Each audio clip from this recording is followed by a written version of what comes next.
going to be episode 2 of the Passion of Destiny. This one is featuring the one and only Mr. CammyCakes. You just heard what we're about to do. We're going to be running through some inverted spires, and we're just going to talk about like stuff that we kind of saw, what we expect to see next season, and just the state of the game. Nothing too crazy. Just a good chat between friends. You know, most people feel like if you have a different view from someone, then that person's wrong and you're right. No, I think everyone's entitled to their own opinion, and that's basically what the podcast is about, man. You know, each week we'll have someone come in, and it's gonna be the same thing. Have you seen the I mean, I'm pretty sure you've seen the trailer, right, Cam? Yes, I have. Okay. I know everyone's been going crazy. We, you know, in last week's, well, this week's swap, basically, they showed a sword. The community was going crazy, like, oh man, people 3P can do all this nonsense. Why would you put a sword behind there? You're trolling us. What do you think? Do you think they should have put a sword behind Trials? I think it shows a good sense of humor. Yeah. As long as they, you know, acknowledge that the issue is heard, that's good enough for me as a start. The humor is fine. Yeah. Because I saw Cosmo tweeted out, we're looking into it. We'll see what we can do about it. So, I mean, they know about it. Yeah, that's huge. I mean, it's been years, like actual years, without acknowledging that third person peeking really hurts the flow of the game. Yeah. It's just, like, that thing has become a norm, right? I see people don't, like, everyone has a sword on when they go into even quick play. It's, you know, I personally see someone who was like right next to me with a sword out in quick play, and I'm like, wait, what are you doing? But they have it on. That's like, it's become a norm for someone to use that as like a strategy. And I mean, when you're playing to win, it makes sense. That is the best thing to do. And I did it a lot in the past as well because it was playing to win. But there's a certain point where it just stops becoming interactive for the opponent and it becomes less of a game. Yeah. If you're familiar with card games, there's like some Yu-Gi-Oh strategies where only one player gets to go. So they roll a dice to see who goes first. Yeah. And sometimes you'll see one of the players just playing solitaire and win on the first hand. So for the other player, they don't really have any interaction. They're kind of wondering, wait, am I having fun anymore? Why do I want to play this game? And that's to an extent what I think sword hilts do at the upper echelon of PvP skill. Yeah. It's just, it also looks like it's going to be something similar to the, you know, the bowcaster, but instead of arc is going to be solar. And I was thinking about this. I was like, what if that like has like chain reaction? Because in D1, you know, the exotic sword had this like dragonfly effect happening. And I was like, man, maybe the trial sword is going to hopefully have chain reaction as a thing, because then, you know, a solar sword that you can swing that can, you know, take one person out, taking like, you know, another one out or maybe two, might be a fun sword, not only like in PvP, but in PvE. So here's my thoughts then on that wavelength, right? They've been bringing some weapon types like the Waveframe grenade launcher that give a new spin to a weapon type that exists. Same with the bullet caster. I think this is going to be a reused resource, but I'm not complaining in the sense. I'm guessing it's going to be a Dawn Blade, right? Like the Dawn Blade Super, where it flies out like that, homes down, and then hits a Waveframe on the ground. That'd be pretty sweet, actually. I didn't think about it that way. I mean, a sword is a sword. It's something new. I like the range attack on the swords for PvP. It takes away their one biggest weakness, which is that you have to be up close, where there's shatter dives and shotguns. And so if they have a range aspect, it makes them an option. Besides like the third person cheese, like I don't know. I'm not getting falling guillotine 6-mans. If someone's running like Bubble Titan, that's hilarious to do. Like throw it on and try to sneak in there. But against good teams, they'll just choke you out in close quarters. Well, I mean, looking at the other rewards that they put there, obviously there's a hand cannon, and I feel like that's going to be a 140. It looked like annual skate a little bit. Yeah, we've been needing those Suros frames. We haven't had those for a very long time. Yeah. And the thing is, it's nice because, I mean, it was a base 140 gun, because when Bungie changed 150s into 140s, they never changed the actual base stats. So like the original 150s are behind, you know, the old 140s just because of the base stats. They don't even have range. And I don't know if they did that on purpose or not. You know, like if someone grabs a Dire, it's not as good as, you know, a Nation of Beasts, or like when it comes to like stats, right? Right. The stat package, and then I guess the aim assist versus the other stat package. Yeah, I agree. The 150s just don't add up to a lot of the 140s. Yep. So maybe that's just like a product of the system, and they're not going to do that again, right? Because every new hand cannon they design is with 140 in mind. Yeah. Because I was looking at Wake of Vigil, I was like, wait a minute, it was 150, so now it's going to fall behind. Like, Nation is going to be a better weapon. I wouldn't mind if they split it between archetypes, but have the same RPM, right? And I'm not saying they should go back to lightweight, because lightweight was a little too powerful, but just like the stat distribution and tendency. It says this frame has higher base aim assist and stability, but this one has better range at the cost of less aim assist. I'm going to restart it. Beta say forgot anti-barrier. Oh, it's okay. I have it. Yeah, it's fine. That'll be nice to just have a third with it. Got it. I also feel like even the pulse rifle looks neat as well. So just looking at the gear and the weapons that they put in, I feel like that might be something that may entice people to jump in there at first, right? Oh, for sure. We've been needing a loot refresh in Trials since it came out. Like even day one, we needed a loot refresh because it wasn't that good to begin with. But yeah, my only issue is like, once the population or most of the players that like, you know, or collectors get all this stuff, you think people are gonna go back in? You know? I don't think so.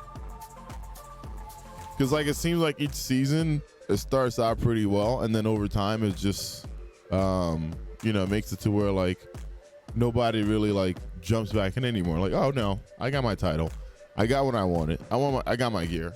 What is the point of me going back in? I'm not going to speak for others, but this is where I fall in on it. Is I like playing Trials because it is one of the few places that your power level and your build matters, right? The in-game PvP. I dislike the Trials game mode. I dislike the loot system. I even dislike the loot to a degree. The only thing that really motivates me to play is Astral Horizon if we're talking loot. Yeah. Everything else, I could find a better alternative, and I actually prefer the alternative. And I guess it really just comes down to that shotgun. They need something on that level to get my kind of player in there, but also to get the greater population. It needs to respect their time, even if they don't go flawless. Maybe some tokens or something just for trying. Yeah, and then the game mode itself needs to be more engaging. You can kind of just sit and charge your super and not really play the game for half of the match. I was gonna say, yeah, how do you feel about that? Because a lot of people always talk about, man, we need like an objective, because if we had objectives, maybe it'll, you know, change people's play style. But I feel like we had that with Trials when it first came out in Destiny 2. And some people felt like it made the games like linger. I'm not even sure what your thoughts are on that. But it was definitely more replayable, but continue. Yeah, that's what I was gonna say. Do you think objective base would be better than just basically slay out? You know, whoever gets the other, you know, the other team's 3 down wins the round. Because there was something about like Destiny 1's Trials, maybe it was because it was just fresh and a lot of people kind of played differently until, you know, the artifact came out with the scories and all that jazz, and people started waiting to get their supers. But most of the time, a lot of people were very aggressive. Do you see something like that maybe in the future? Like, maybe the just changing up the pace. Yes, but I'm gonna explain this in a very particular way. This is my Destiny experience and veteran stripe showing over here. I think there's a difference between making something for FPS players and making something for Destiny players, like the greater community at large. Yeah. The FPS answer is yes, to put in objective game modes. But the Destiny answer is Destiny players really like Slayer game modes, where it's just kill based. Even the objective modes in Destiny right now are fairly kill based. It's like it's Clash but with zones, not just a zone control. Yeah. So it's a kill multiplier, not just a point bleed or something like that. And the same could be said for trials. I preferred countdown trials. It was much more engaging, much more replayable. We had strats that got results. And third person peeking wasn't as much an issue because you have to approach. It's not like you can just sit back and wait and be patient and then play out that perfect third person info. It was still agitating, but it wasn't game breaking in the same way. You could still win rounds on 3 peekers because, well, they had to approach you. They had to go to the bomb. I also like that the primary weapon system meant that you also had a decision to make when it came to the power ammo. Yeah. Because right now it just seems like you get in a match and it takes hours to finish that match. I'm not saying literally hours, but it feels like you know, I can go down and make ammo for this guy. It feels like you're just spending so much time in one match. I hear people tell me like they run cards and sometimes the card would take about 2 hours just because. Oh yeah, that sounds about right. You know, maybe imagine, you know, like same skill tier players and you just end up just like waiting and trying to figure. It's almost like a chess match because there's no incentive or objective to go after. You're just like, oh, cool. If I don't have to go after it, let's wait until like we get one down, you know? And I feel like Titans have become a really like, oh, I need to bring this because if they're 3-peaking or something like that, I could just put up this shield that I can shoot through. Yeah, I was ahead of the Titans meta, right? I built that when sunsetting was first announced. Yeah. And that was because it seemed like the strength of sniper rifles just wasn't even acknowledged by Bungie. And so I kind of lost hope that they would ever be balanced. And so I said, if I want to participate in the first person shooter, I need a way to deal with snipers. And Titans are one of the few things in the game that can do that. And now that we see that cheating epidemic even more so, a lot of people have caught on to Titans. And I never built them for cheaters. I just built them for good mouse and keyboard players that never seem to miss snipes. And the thing about Titans too, I think I was talking with I think it was Rito about this, is if Bungie somehow finds a way to, you know, like fix 3-peaking or the sword peeking thing, there's going to be, you know, like there's still gonna be cheaters, and this is how people used it to face against cheaters. So now, like, what are people gonna do if they can't do it? And we were thinking about this, like, wait, Titans are definitely a good way to do it because you can still put up a wall and shoot through it. Titans and Hard are equally good against cheaters. You just use them for different reasons. Yeah. I mean, we'll see, man. We'll see. It just seems like when they implement some of this stuff, you know, even Cosmo said, yeah, we're looking into it. I'm like, But if you're looking into it, that's one of the only ways that people can kind of combat cheaters. So then that means that if you're gonna do a trials card and you're helping someone, you might need to have, a Titan now, just because of that. I considered it necessary beforehand just because sniping was so strong, even without cheaters. Whenever I bring it up though, and like a lot of people were disappointed with the sniper flinch changes. Yeah. I think that's a bit of a selfish take because the players I play against frequently, especially when SBMM used to be cranked up, is they don't miss with the snipe. And so I just really can't approach any lane with the primary. And you could say that's me misplaying, but then I'll catch them in close quarters. I'll even shotgun them for 3/4 of their health and I'll still get domed. And the worst part is even if it's not a good player, a bad player can just get lucky and that can end the streak or kill a super, or dump my resources like that just because I flinched them to my head. And it's weird too, because whenever I look at certain subclasses, the balance is just not even there. Behemoth tanks everything, whereas like other supers are, you're just like, wait a minute, I just popped my super and I just died. Behemoth pop super and the bounce, I don't know, it reminds me of hammers in Destiny 1 when it first got introduced. You just popped the super and you were just able to just go off. Yeah, I mean, I almost feel like that kind of balancing is on purpose based on like the history of what we've had in the game so far. Yeah. At the start of these expansions, yeah, they seem severely overtuned. It's very rare we get something where it comes out even middle of the pack in these expansions. I mean, we had Spectral Blades with the 10-second walls. Yeah. We had One-Eyed Mass, which carried Titan in general. You didn't have to have any specific subclass.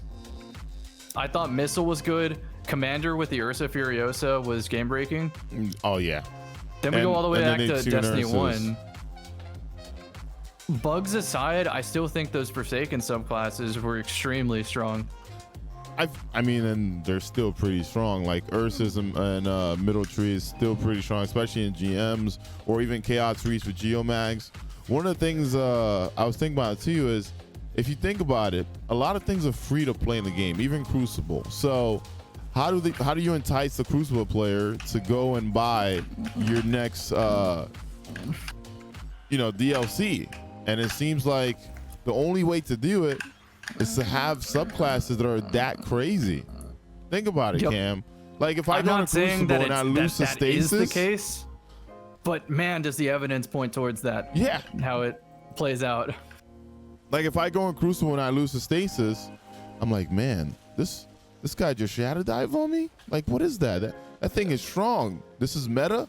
Well, if I want to keep up with these guys, I'm gonna have to buy this. And it seems like that every new season that kind of pops around. And I feel like that's on purpose.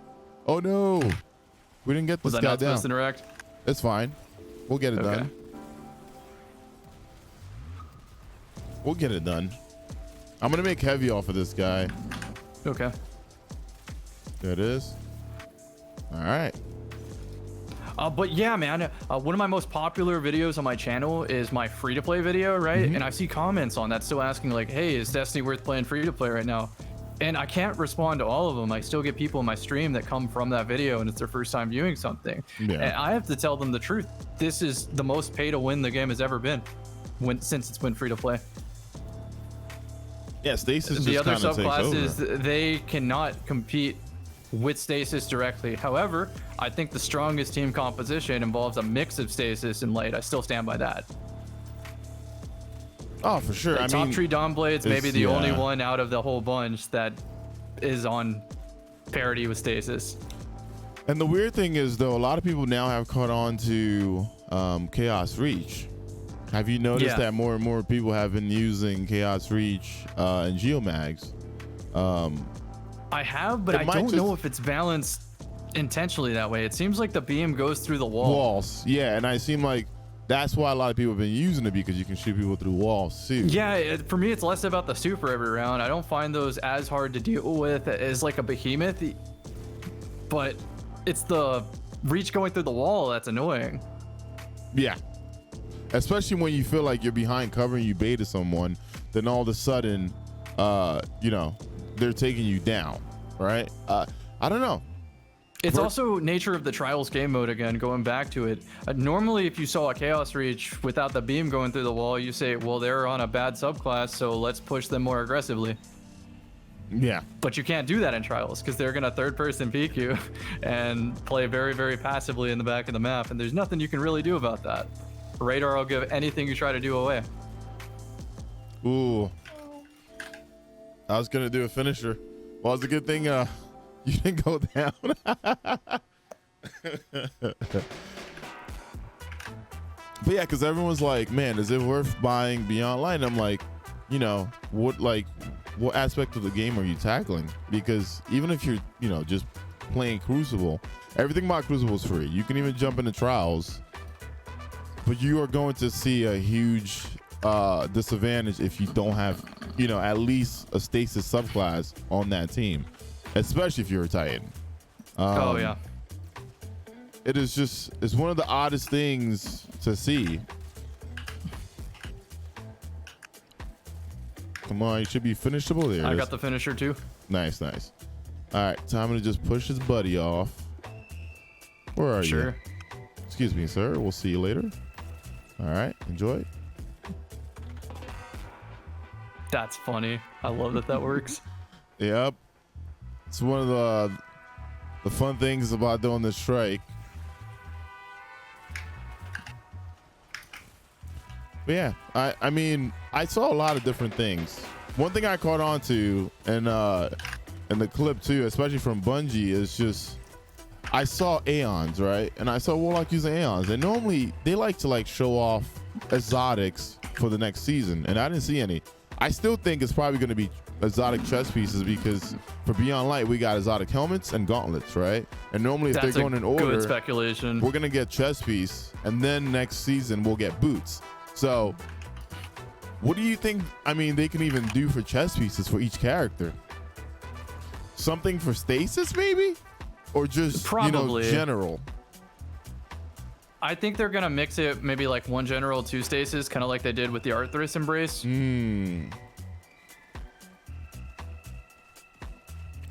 That'd be cool my to guess see. at least.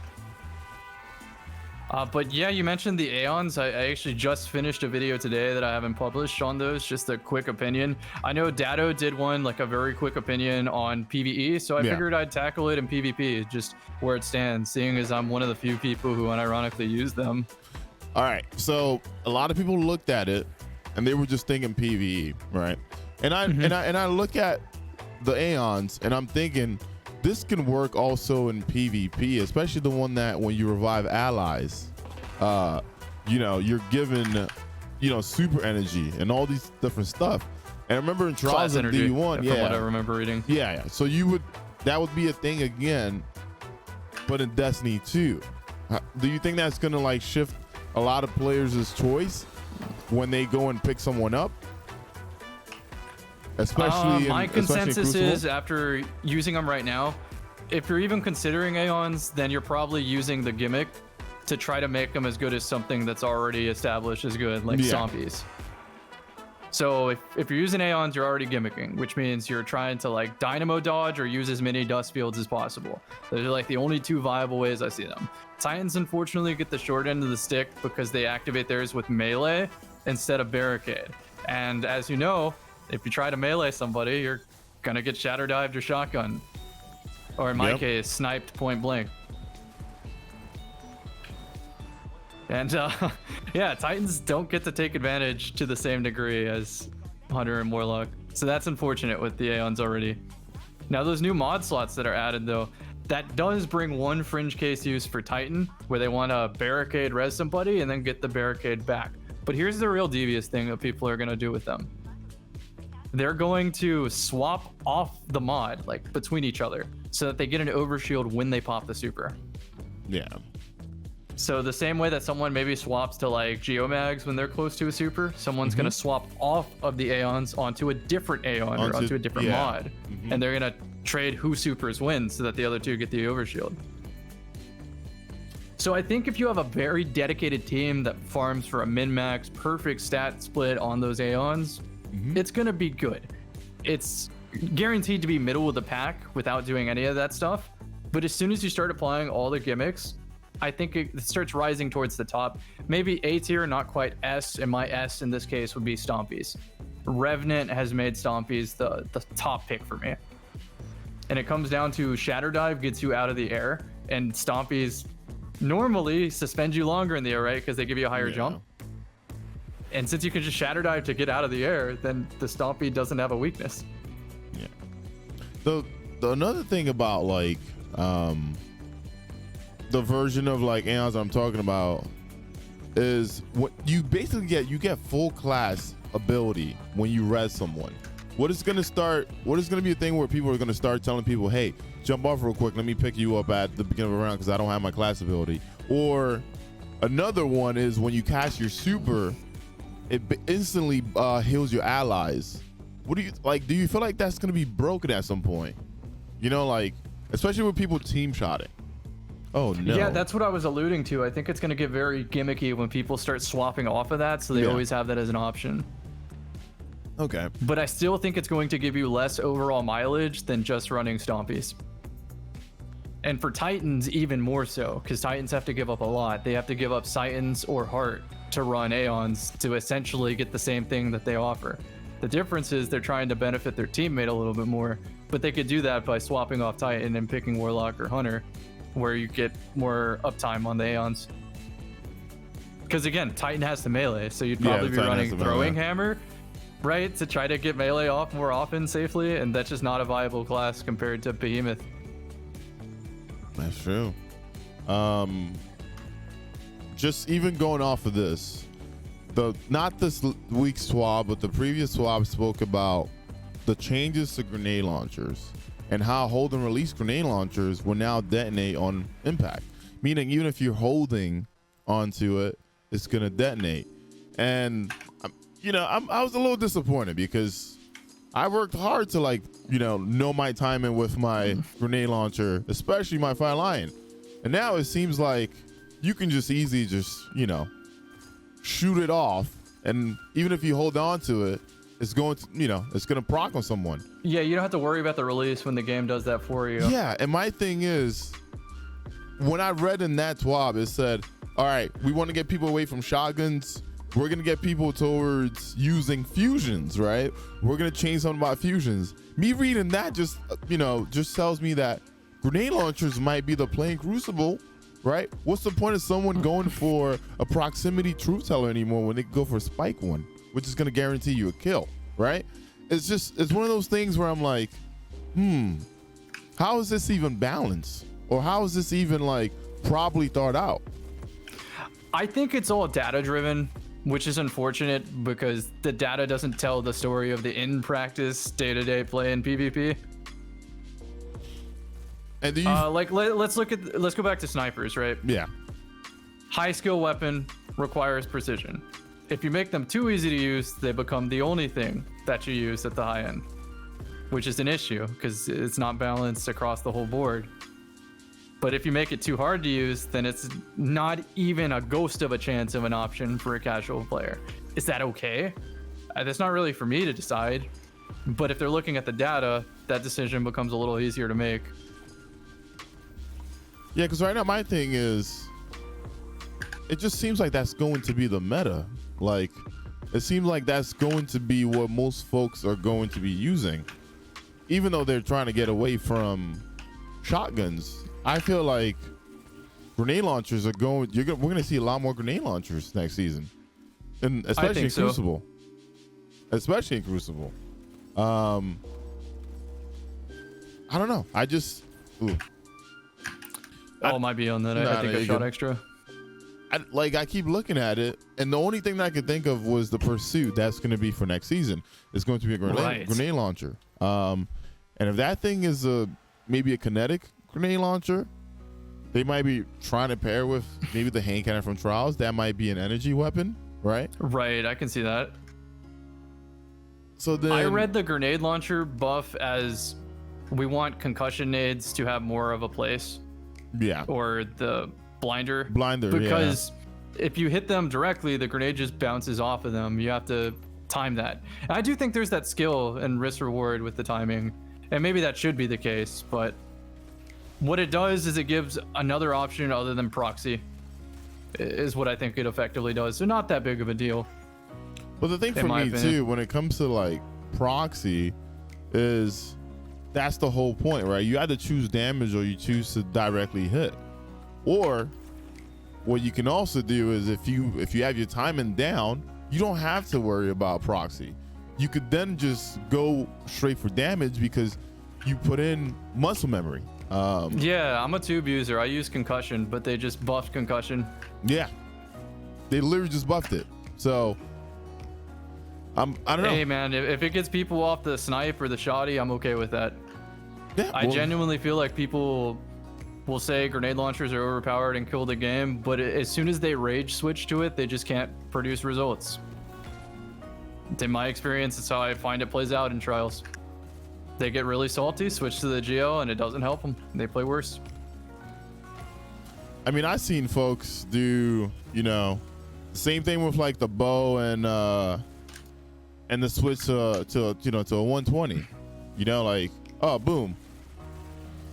I just one shot you with Luminarch. Time to just finish you off with a 120. So I wonder if that's gonna become the play. Like people just run around with grenade launchers, shooting it, and then diving straight to their whatever weapon they're using. And speaking of 120s, did you see the redacted exotic that was coming in? No, I didn't, but I saw some thumbnails on YouTube that maybe suggest it's a weapon we've seen before. Yeah, so it showed a Tex Mechanica logo, and I was like, man, I hope this is a sniper. When I first saw it, I was like, man, something different. I want to see something new from Tex Mechanica. But then when I look at it, 120s are very viable right now. And First Curse was basically a 120 in the world of Destiny 1. Do you possibly see that coming back and probably becoming meta? Because that gun was insane. It hit like a truck.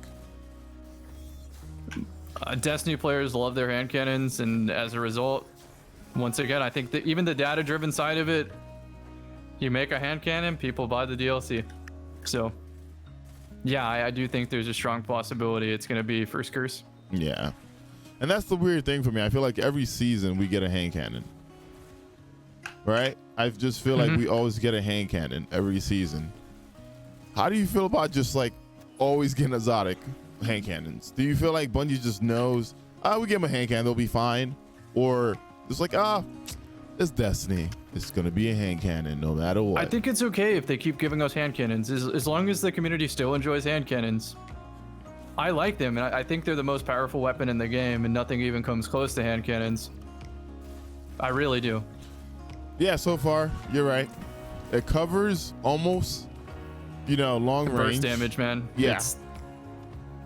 And anything up close is just pretty simple. I feel like SMGs are like that when it comes to PvE, depending if it's endgame content or not.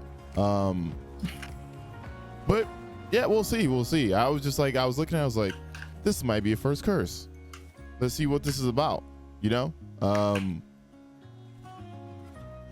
When Hardlight was obnoxiously strong, that's when I felt like that might be the power level that makes some hand cannon users switch to an auto and feel that they're making the best choice. Even when Hardlight was at its strongest, I still thought, no, I think I'll stick to hand cannons. And I think that's saying something. One of the things I was thinking about, I think we're going to be stuck in the hand cannon meta forever just because that's what Destiny players like.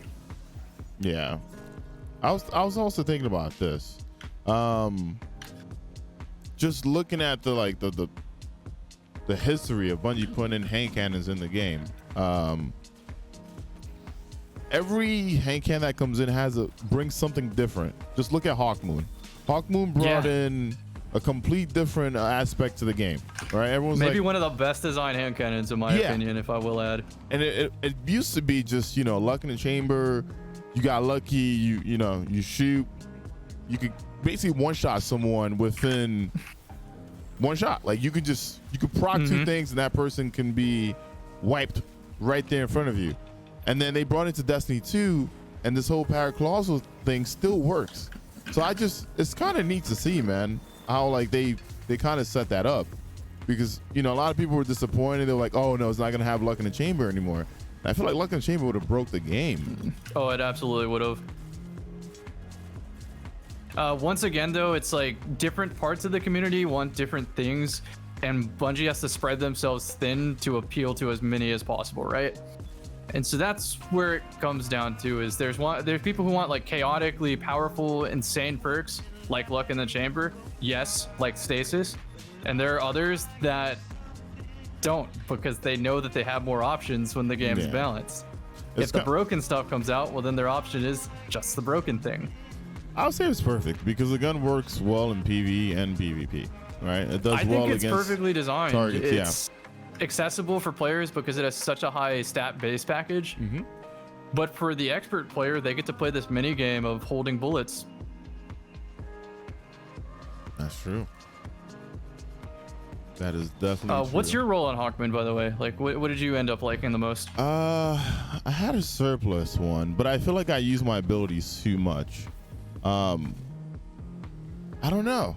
Everyone keeps saying rangefinder's a really good role. There's also a few peeps that love killing wind. Killing wind seems to be one of the options currently for most of the people in the community. And I have one, but I don't have the best barrel.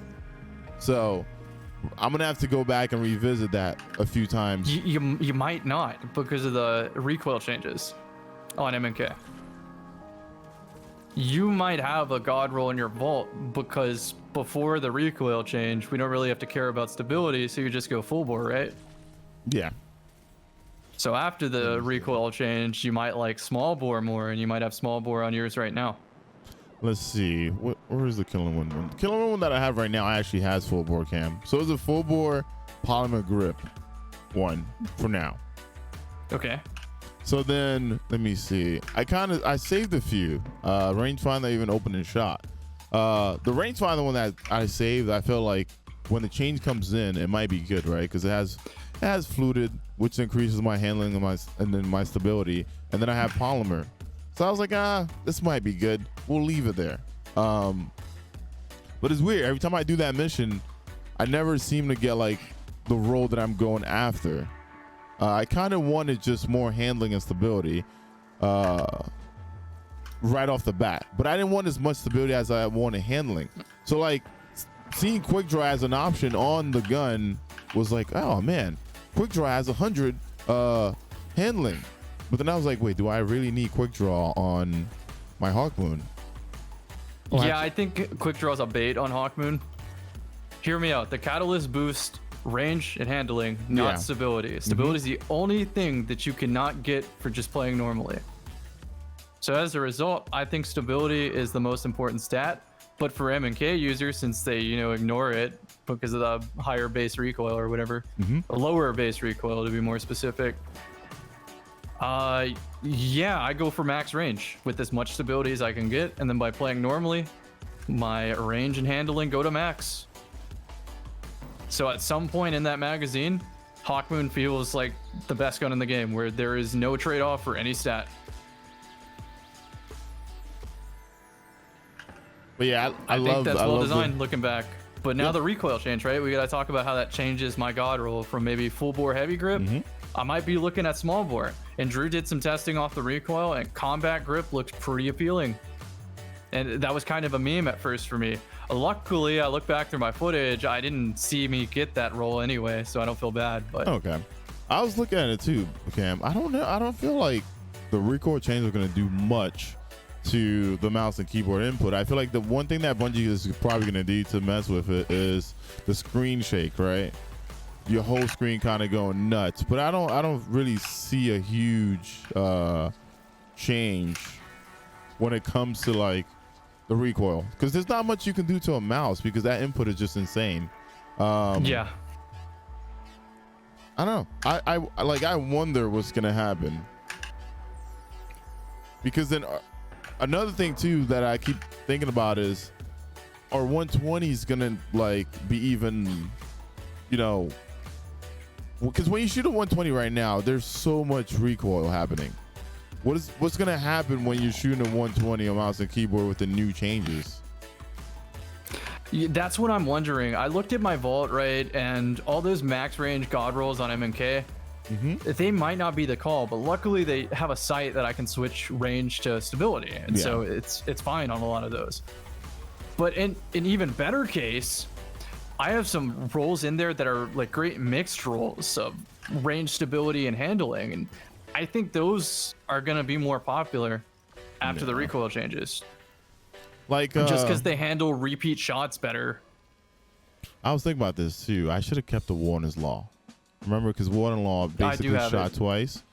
And have you tried it in the Crucible? Has it felt like it stands out to the other 120s?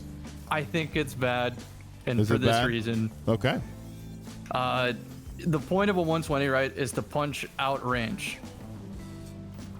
You could say Zen Moment's good on that because you're technically proccing it twice on a shot. Yeah. But I don't think the stability is the problem on the 120s. You want to take advantage of that range. So with Ward and Law, you have half the range with almost no benefit. Yeah. Which normally I feel like I used on to PC, think like you'd Bow have to... Tracer, right? I was getting big brain with this. I thought Bow Tracer would be the call on that because instead of shooting 3 bullets, you're shooting 6, which means at some point Bow Tracer is going to activate, and you might be able to just outright 2-tap under circumstances with Rampage that you wouldn't. Yeah.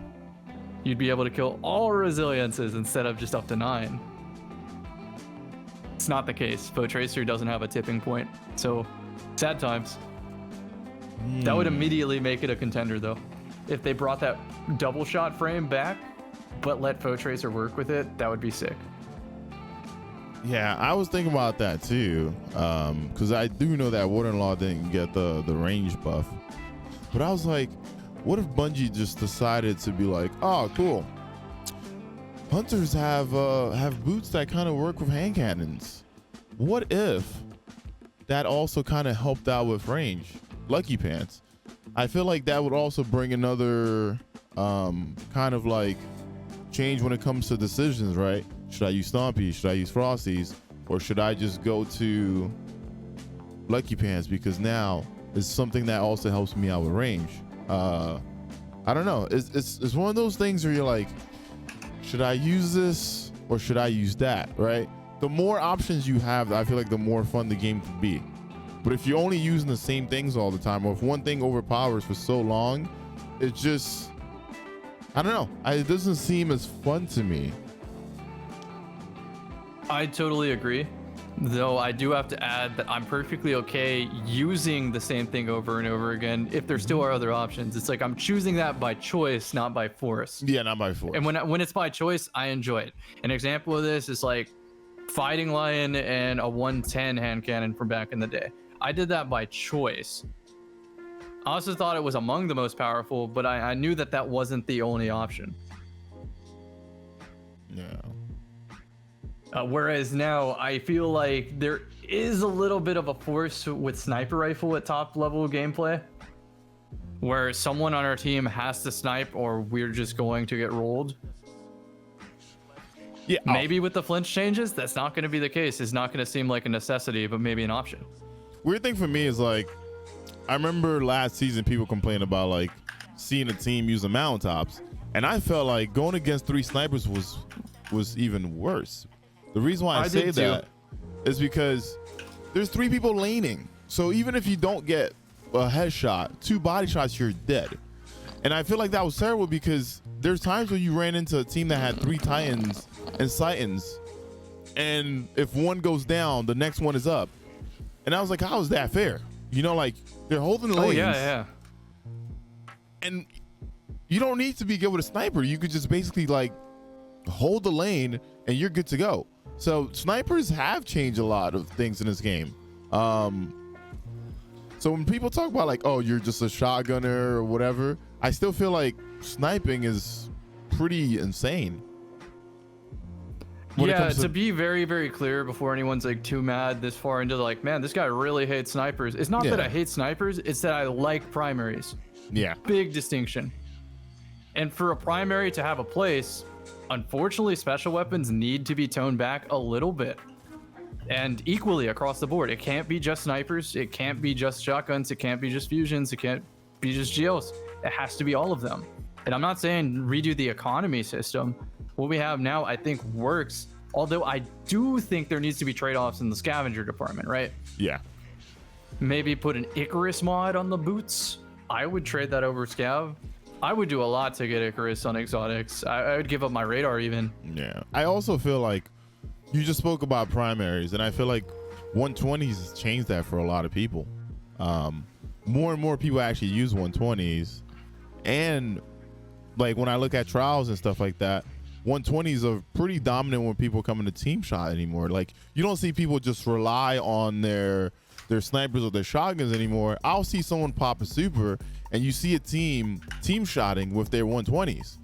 And like, that's freaking awesome because most of the time someone pops their super, you just see a lane full of snipers. Yeah.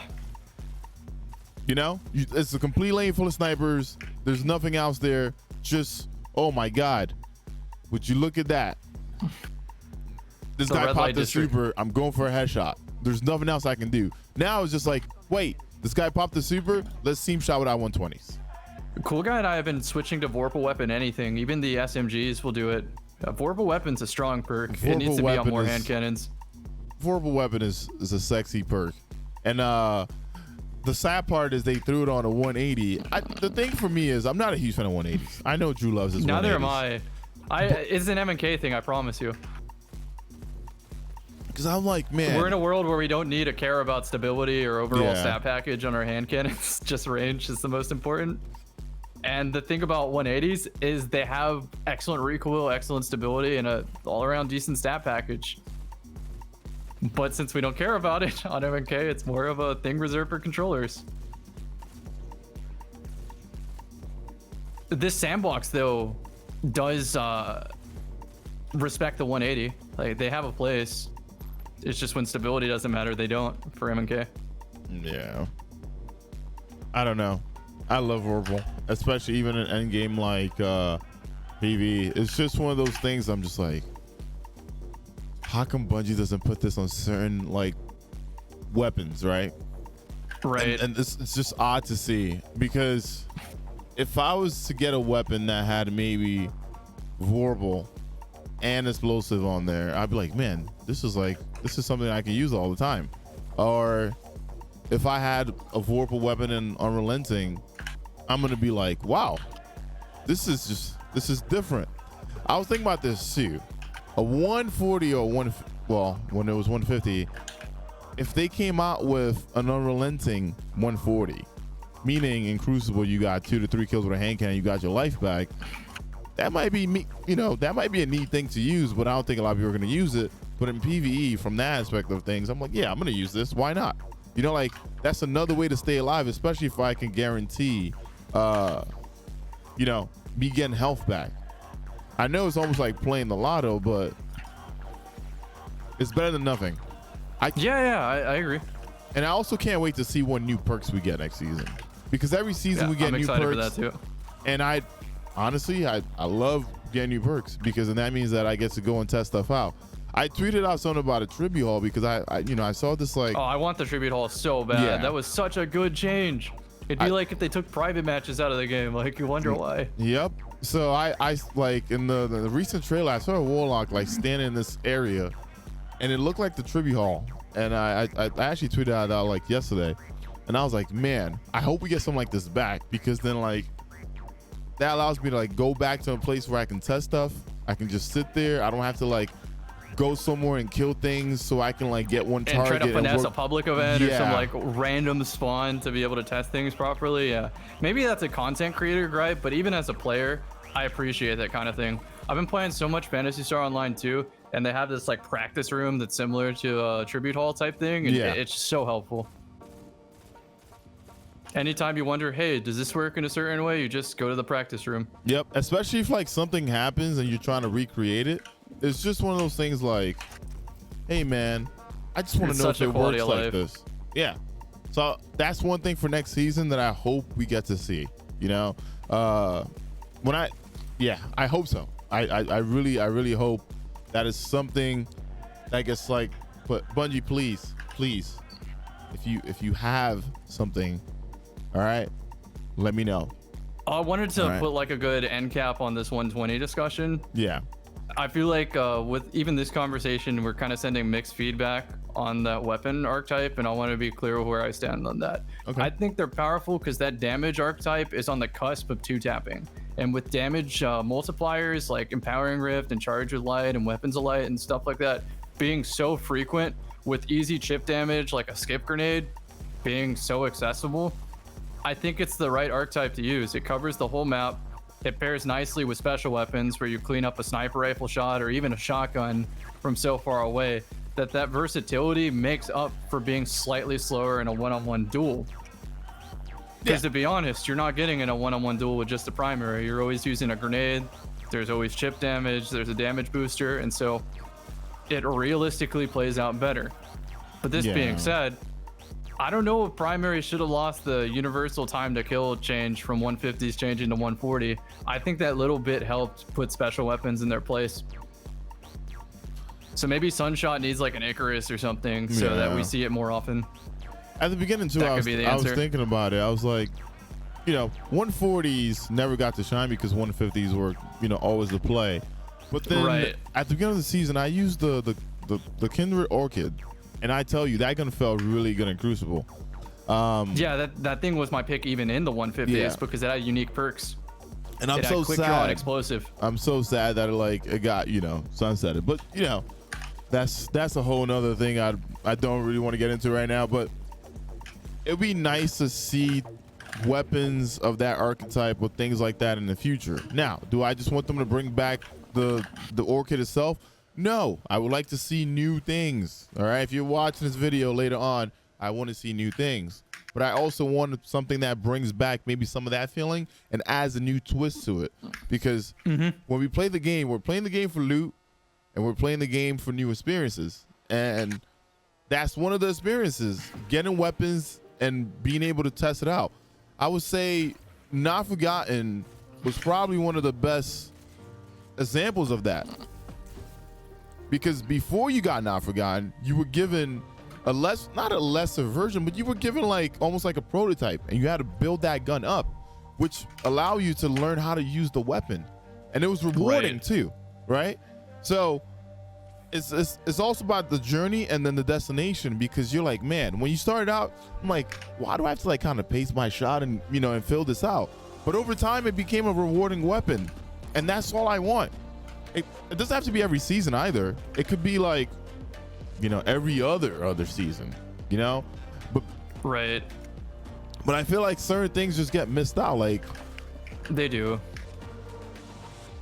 Certain guns don't get to thrive within the sandbox. Perfect example, the 120 from the moon could have been, that one had multi-kill clip and a lot of other perks. It would have had so many options. So I remember my reaction for that swap. I was a little triggered. I was like, man, why would you do that? Bungie, why would you just not bring back all the moon weapons if you're going to bring back weapons from the moon? You know what I mean? It was more. Yeah. We don't have a void SMG. There's a void SMG right there. It's just, So to summarize this, it's like they took a little bit too much away without giving us the new replacement, when they could have took away a quarter of that and been okay. Yeah. It would have been a good balance. And I understand. Yeah, maybe even if Mountaintop persisted an extra season, at least we had all the other buffers. Just touch Mountaintop. I mean, they did nerf Mountaintop even, so I feel like they could have hit it again. Yeah. But to expand on that last thought, I'd like to see the world where 140s change to 150s and 180s change to 200 and 110s change to 120, and see how primaries play out. I mean, if you look at it this way, Cam, a lot of people did use Last Word, and I feel like Last Word was a very, very nutty weapon. So if you brought something close to that, like a 200, because Last Word's a 220? 225, yeah. Yeah, are you sure that might not change the meta depending on time to kill? Well, that would mean you have to hit special weapons a little bit less by comparison. It would be more primary dominant, which I'm okay with. I like primary dominance when there's a lot of options, but the Last Word had a reign where it was the only option for Rumble specifically. Yeah. Also, when we're speaking where Last Word is right now on MK, I kind of like it. And with Lucky Pants, it's so crisp. It feels good. However, that recoil change actually scares me on that. I do think it might be a joke on MK after the recoil change, because it's just on that cusp of you need to land your shots. You need to be very deliberate with your aim and recoil. I think even if you're playing perfect, it might miss now. But we'll see. We'll see. Maybe the recoil change isn't going to be anything. I don't feel like the recoil change is going to be too much. I don't know. I keep looking at it, and I don't think it's going to be too much.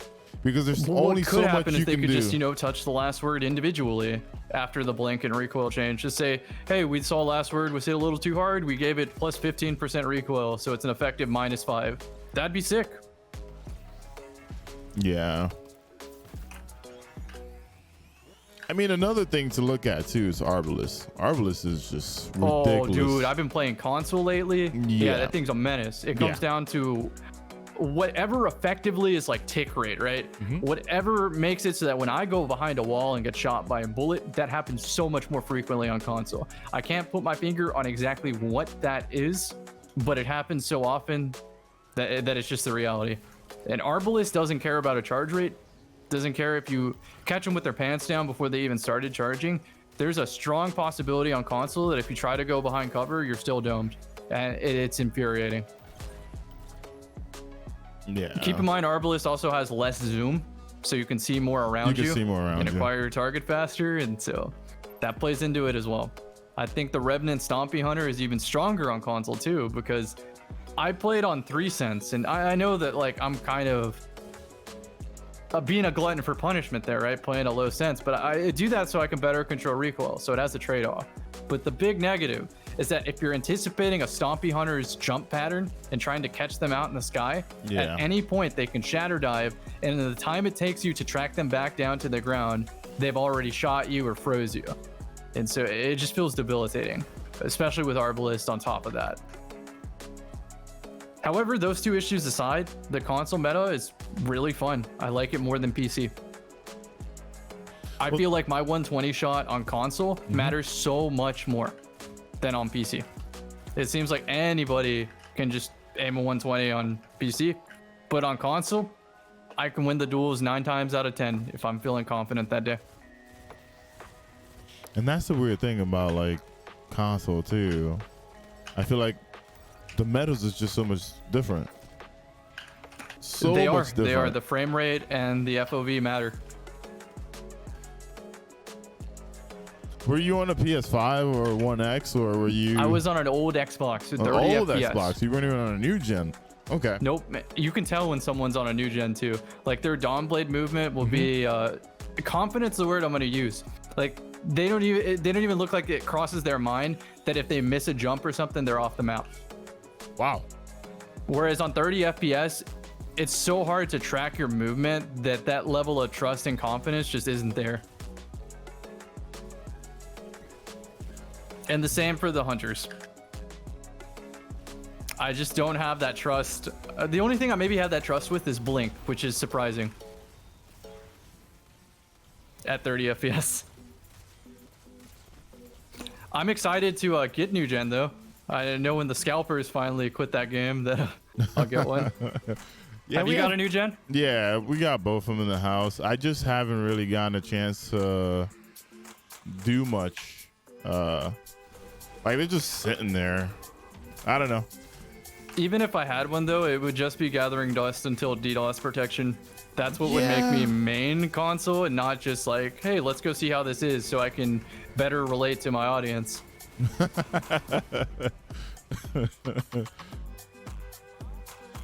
But yeah, I saw a clip of it was like a Gambit match. Some dude was cheating on console, and he basically was one-shotting people with a sidearm, and then he got on his Sparrow and started flying around. I was like, wow, this is cool. You know, like. Oh, cheating's definitely a thing on console too. It's just significantly less. Got plenty of time to do other things, but you just want to cheat. I would never understand. It's not just that. Destiny though, to be fair. Like a lot of people give Bungie a lot of shit, but I mean, it happens in every other game too, and I don't want to give them a free pass, but I also don't want to be overly critical and unrealistic. Cheating's an epidemic in every game right now, especially during this COVID year. Seems like people are at home and have nothing better to do than to cheat. But here's the thing, right? You would think if someone is home and they want to win so badly, they will practice. They will put in the effort. That's the fun of the game. Better, that's where right? I can't like you have all put this myself time in now, their headspace. Right? But instead, they just want to download, get a shortcut, and cheat. I don't get that. Because in the long haul, this is why I've shifted to more PvE in the last year, believe it or not. Because it's not just Destiny, it's all games. If someone cheats in a PvE game outside of like a trading economy, it doesn't affect me. They can beat whatever boss it is and it doesn't affect me because I care about how I perform on the boss, not how anyone else does. Yeah. I've been In PvP, it's not the case. They can rob you of a fun experience. Yeah. I've been less and less declined to like play Crucible. It's weird. I used to like focus in Crucible. I used to like pay attention and play my life and know corners and pace my shots. Now I just get in and I don't even really care. I just like, I get in a gunfight, I lose, I win, and I move on. It's not the same feeling for Destiny Crucible. Yeah, I'm not critical about my play as much anymore. Yeah, I don't know. I used to be like, man, I gotta play smart. I do that in Grandmasters. I play my life. I know what I have to do. Like I know smart plays, but when I get in like Destiny Crucible, there's something about it that makes me not want to like even care.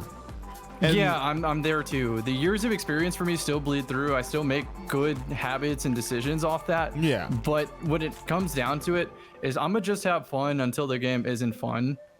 That's my whole outlook on Destiny right now. I treat it like a little Netflix series. Come check out the new Netflix episode. Oh, look, what's new in the world of Destiny? Oh, I'll go try this out in PvP. Like Hawkmoon was kind of fun because everyone was on Hawkmoon. Yeah. So that window of the Destiny meta for a little bit was fun. And I think that's how I have to approach it. If I'm being hypercritical, a cheater can ruin that for me. Or just bad sandbox balancing can ruin that for me. Or even neglect. It just seemed not like necessarily balancing or not balancing, but just forgetting about PvP can ruin it for me. Because that's the replayability of Destiny for me. I've been playing PvE for so many years. I've kind of seen it all. Nah, for me, Cam, it just seems like a buildup of like bad events, right? Just every time you feel like it can't get worse, it did. You're like, man, like what did I do wrong as a player who just wants to enjoy the game to have to go through this all the time? And then like everyone's like, oh, Stasis is the last draw for me. And I'm like, Stasis is the last draw for you? Have you been playing this game for the last 3 years? Yeah, There's to been be a lot abundantly of clear, by the draws. way, I don't have to be like winning, dominating, dropping 60 kills a game to be enjoying the game. I play other FPS, PvP games where I get dumped on and I'm lower on the scoreboard, but I still have fun because I like that process of improving. My thing too is like whenever someone says good game, and you played against them, maybe they might have been 3-peaking or cheating. I'm like, are you telling me that you enjoyed that? I look game? at that too, and I sometimes get baited into arguments in my Twitch chat, just like, come on, it's just something you say after playing as a sign of courtesy. But then I have to tell them from the other point of view, like really critically think about this. Was there a game to be played? Was there interaction on both sides? For me, I'm just like, so then was it a game? From now on, I'm gonna start saying BG, bad game, all right? Because there's times where you have bad games, and it's not because of your performance. You just had a terrible experience. Yeah, you can run over. Perfect example. You could play IB with a team of 6, and just play a team and demolish a team. Was that a good game for me? No, right? If you spend most of your time trying to find someone to kill, was that really a good game? No, it was a massacre. Okay, so like I'm not gonna tell someone, hey man, good game, we just massacred you. No, because it wasn't a good game. Nobody enjoyed it.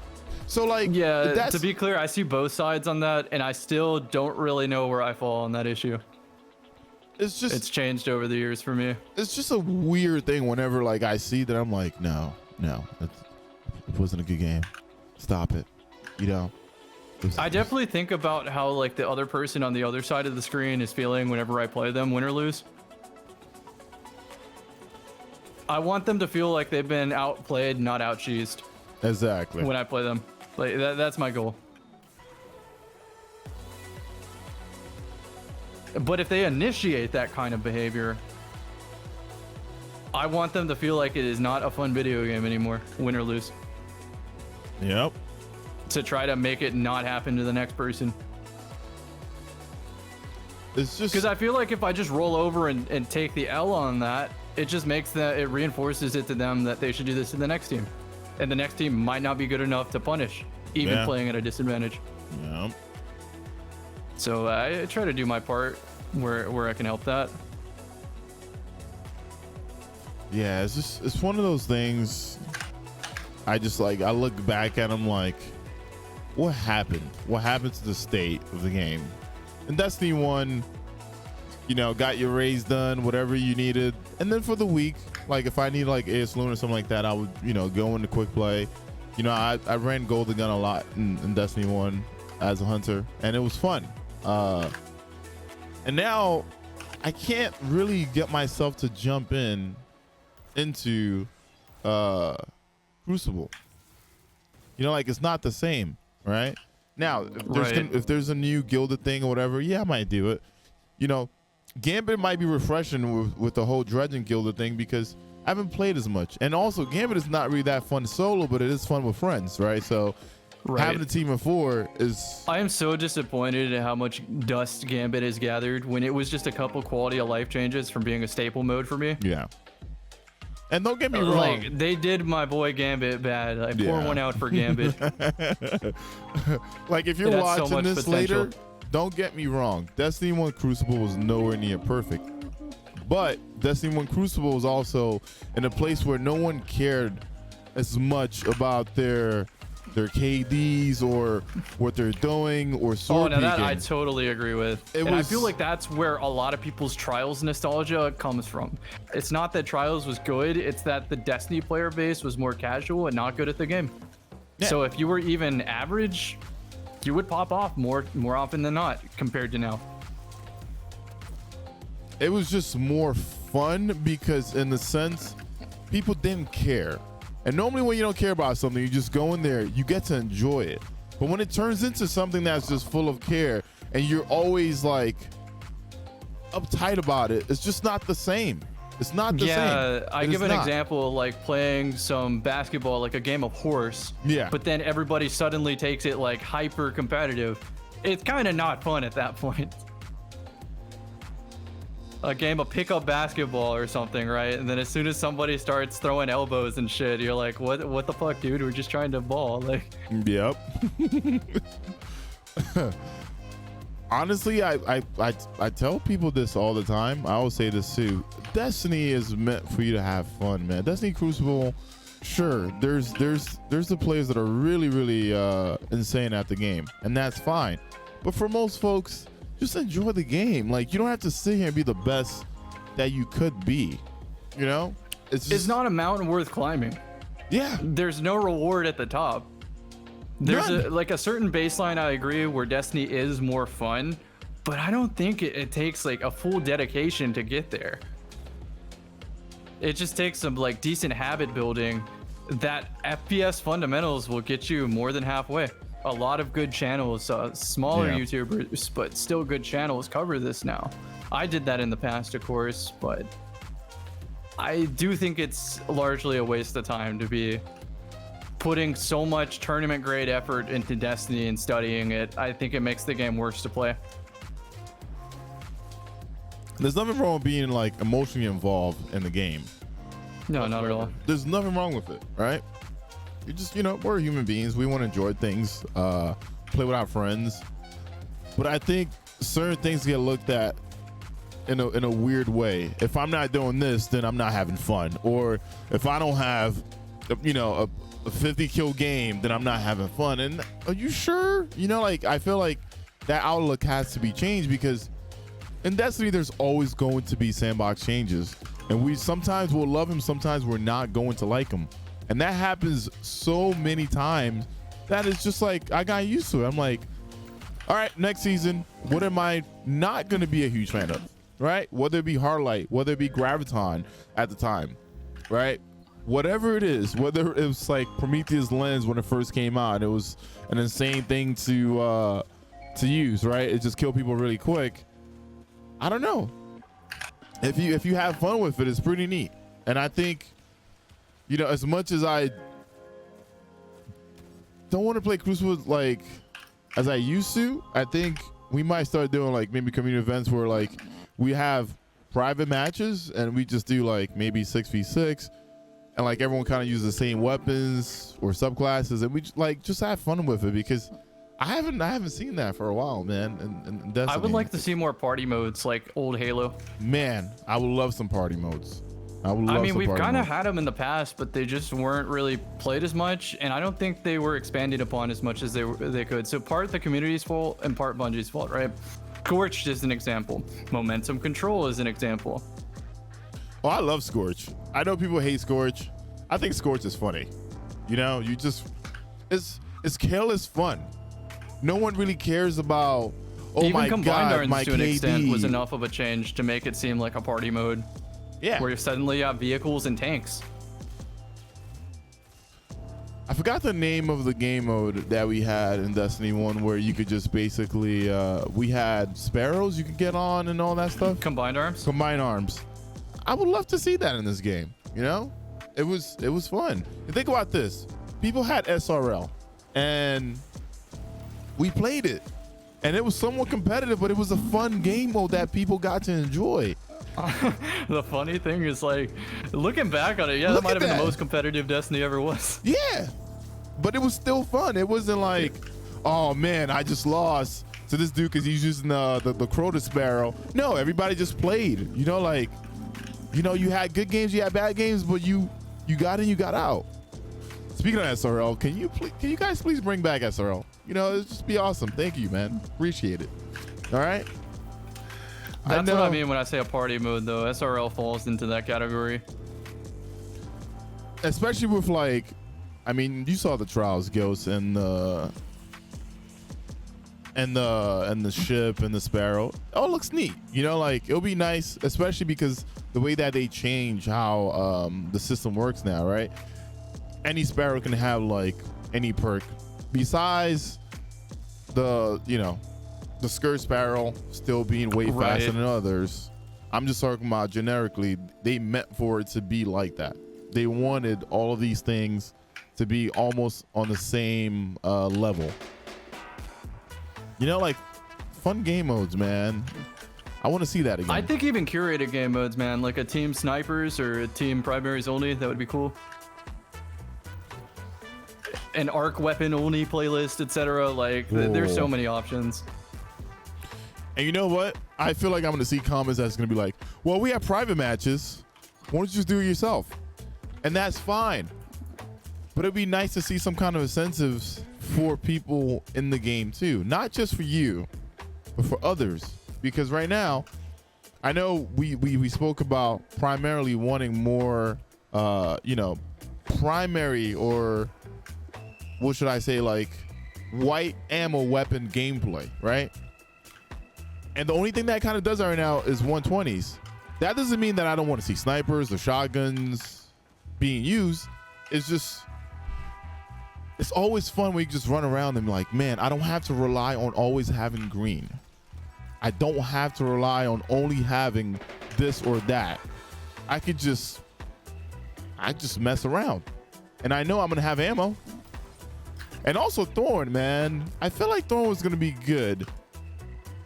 And I don't know. I think 140 was worse than Thorn. Yeah, I haven't seen. I scaled the numbers up when I first heard about the change, and I was really excited. I was like, this is gonna 2-tap and an Emperor. This is about to be crazy.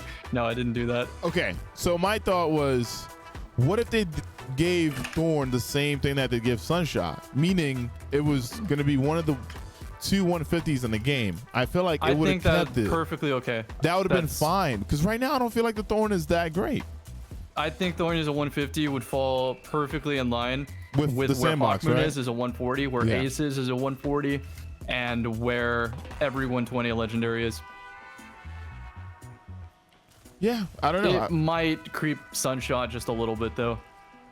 Oh no, I think it would definitely creep over Sunshot.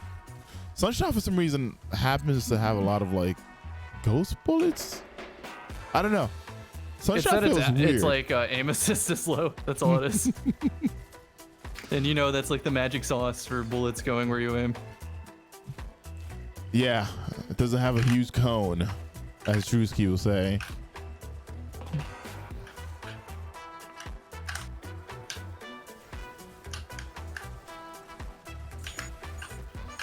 Is there still ads down there? I think I saw a shotgun come after me just now.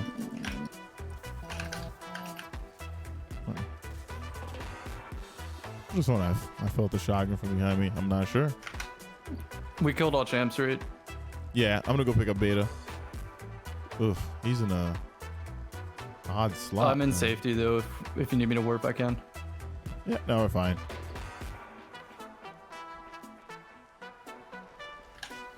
But yeah. Next season, did you see anything about Callus's daughter and all that jazz? The story side of Destiny, I'm not as invested as maybe I should be. Oh man. So last week's episode, which was the first one, I had Bife on, and like we were just like contemplating, we're like, what do you think is gonna happen? And I was looking at the Trials armor and I was like, this looks Cabal theme. So we need to see something that like ties into Cabal. And there was something in the lore about Callus's daughter as well. And I was like, man, it would be smooth if we saw something about Heidel. And then all of a sudden, the trailer comes out and it was about her. And I was like, wow, we actually were right on the money. There's so much stuff in the lore in this game, Cam. It is scary. Like, oh, I know it's expansive. I wish more of that manifested in the game, though. I feel like it will at some point. I do too, but it's been what, like 5, 6, 7 years in this game already? I'm kind of set in my ways when it comes to the story and lore. It feels like this. He's immune. We're gonna have to kill him in the next lore. I feel like the story just like goes to so many. It takes so many different paths, and for some reason, like there's always like a block way, and then you have to go back to center, and then go back to another. It's just, I don't know. For the record, I really like the the setting and world building of Destiny. I'm gonna wait to kill those, then res. Yeah, just wait. My bad. I was banning someone.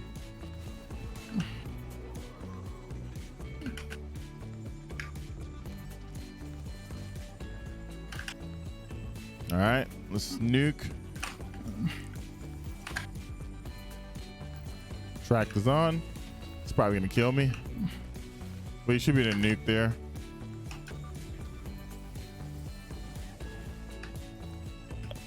About to get invis. All right, I can probably kill him now. Yeah, I'm gonna get a res then. Oh, yeah, psych, you can get me. Yeah. Got it.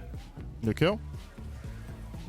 Yeah, it's always weird when that boss goes immune there. Oh yeah, also pay attention to your postmaster just in case your shards do get to 10. Yeah, I've been keeping shards in there. Cool. I think we can do a quick towel trip if Yeah, that's perfect. I will swap to my Titan after this. But yeah, the story is just like, it's insane. And just seeing her in action, like we were talking about how female Cabal looked, but we never got like a visual, and now like seeing her with the 2 tusks is it's wild. One neat thing too, the seasonal weapon is a bow, and that thing is, it tracks and it shoots. It can shoot 3 different targets or go after one. Do you think that's going to be impactful in Crucible? Because it is a bow. So Lurmonok is very strong in Crucible too, Cam, and I feel like maybe a tracking bow might be another play. Like I saw that thing shoot out and then curve towards the target. Yeah, I can't tell based off the trailer how obnoxious or weak that's gonna be. Or maybe it doesn't hit hard enough, but it still tracks. Okay. Bungie does I'm a little worried when I though. see that kind of thing, but then I just remember how Skyburner's Oath and how Jotun feels. They feel very avoidable. To me, at least. Yeah. So maybe the bow's gonna feel avoidable. I hope it is. I hope it's not one of those things where if you already see them, it's too late. Oh, by the way, did you get the Hunter's helmet this week? No. Who was that Shaxx? from? Is that from Shaxx? Yeah. Let's go check that. I do like how it works out each week. As long as you unlock, like you done your 5 things and you unlocked all the piece of armor, this is unlocked for an entire year, right? And it changes all the time. But this is wild, Cam, because if you masterwork, this is a base 30 intellect 24, right? Yeah, that's a perfect helmet for me. I should go get that.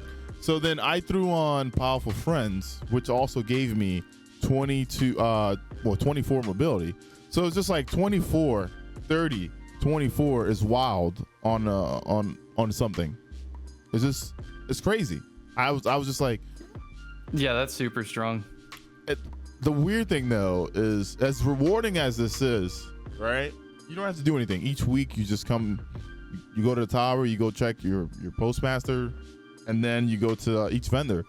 And even Devon, I call him George Clooney, has gear as well.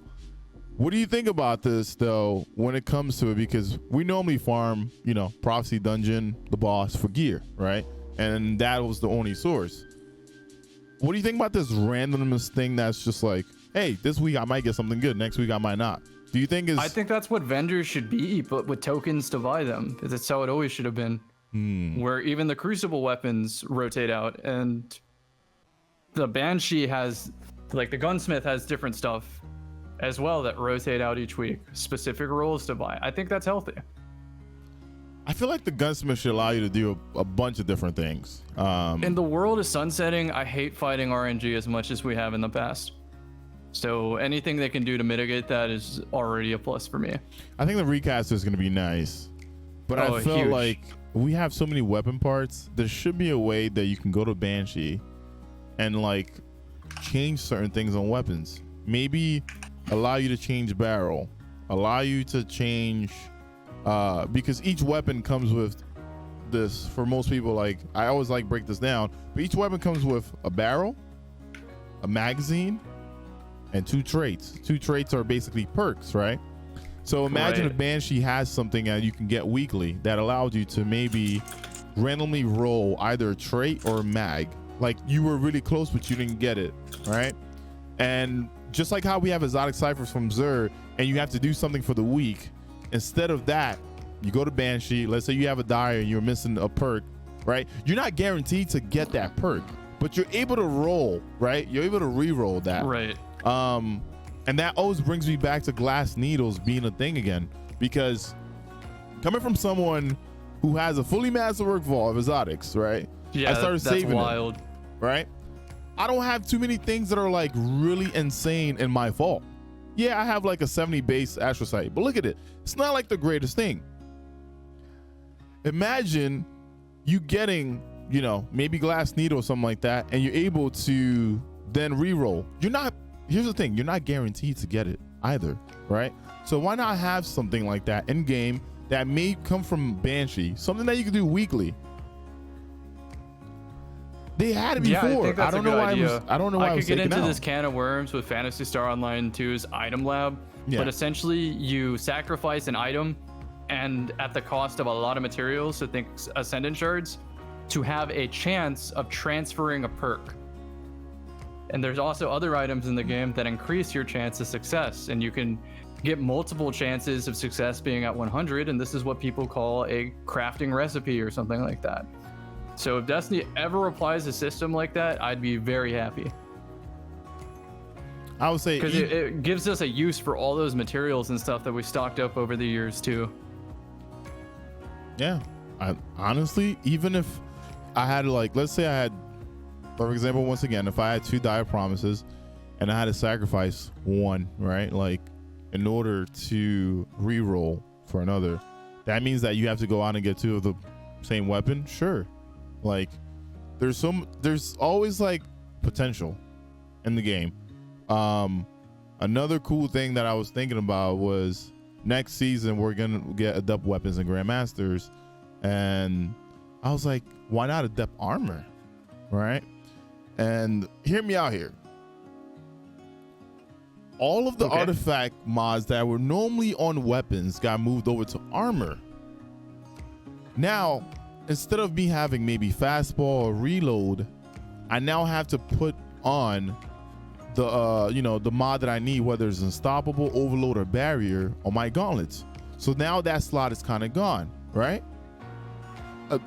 When it comes to my chest piece, instead of like going for maybe extra ammo, now I got to put on certain other things, or even my class item.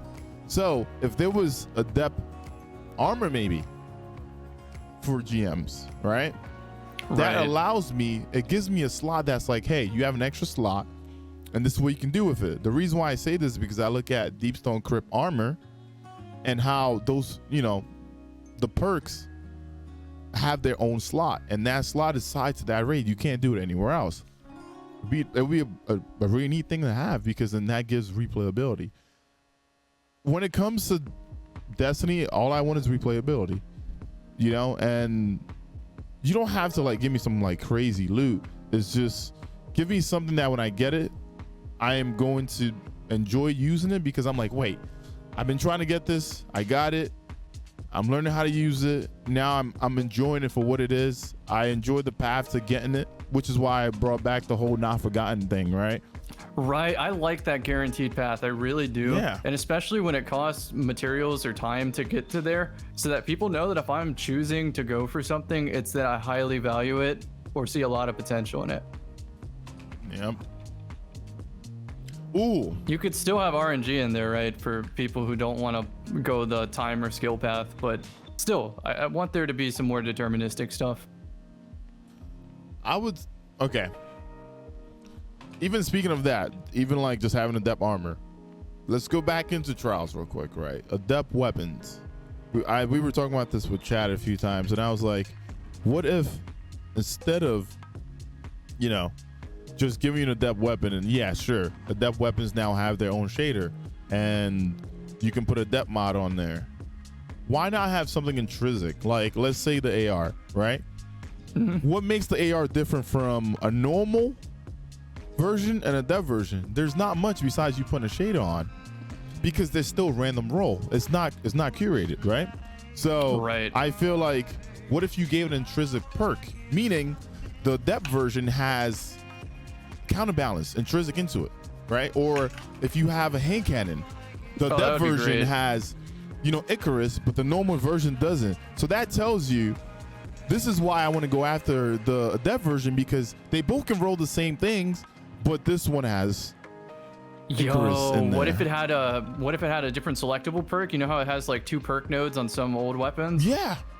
Except it was guaranteed to have the same roll on the bottom 2 nodes, but the top 2 were random. That it was just, I feel like it was like a missed mark, or even give it an extra slot, meaning that I get to put my mod on there. Why would I ever not put Icarus on the hand cannon? No, I'm there too. Icarus and then go is too valuable. to the Adept thing, right? Especially when, first of all, it's RNG. You're not going to get the roll that you want, even when you get the Adept weapon. And then I see a lot of celerity or like other perks on there that I'm never going to use. It's just, it hurts to see like, hey, I got the same weapon, but it's not going to be as good at all because of me having to choose. What was it? Adept stability, I think, takes away reload.